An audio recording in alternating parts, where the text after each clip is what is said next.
నిశ్శబ్దంగా ఉండడం జీవన కళ.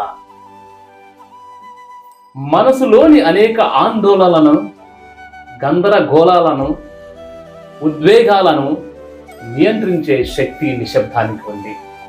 ఈ ప్రపంచంలో అత్యంత పదునైన ఆయుధం నాలుక.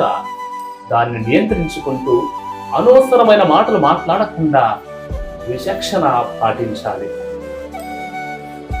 నిశ్శబ్దం అంటే మాటలు లేకుండా ఉండడమే కాదు, మనము మాట్లాడే ప్రతి మాట మంత్రమై భాషించాల.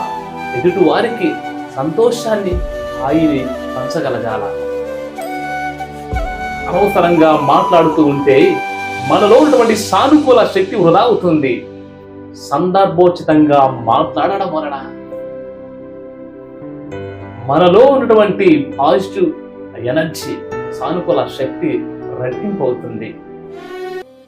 ఏకాంతంగా ఉన్నప్పుడు నిశ్శబ్దంగా ఉండడం మాత్రమే కాదు, సమూహంలో ఉన్నప్పుడు కూడా నిశ్శబ్దాన్ని ఆశ్రయిస్తూ ప్రశాంతతను ఆస్వాదించడం గొప్ప విషయం.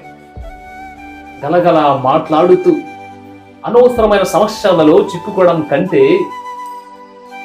నిశ్శబ్దాన్ని ఆశ్రయిస్తూ చిత్త ప్రశాంతతను, శాంతి సమాధానాన్ని పొందుకోవడం విన్నా.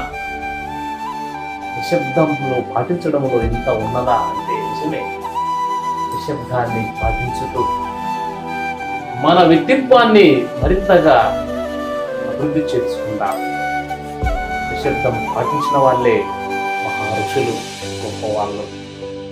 వారికి ఎక్కడ, ఎప్పుడు, ఎలా మాట్లాడాలో అన్నటువంటి విచక్షణ వారికి ఉంటుంది.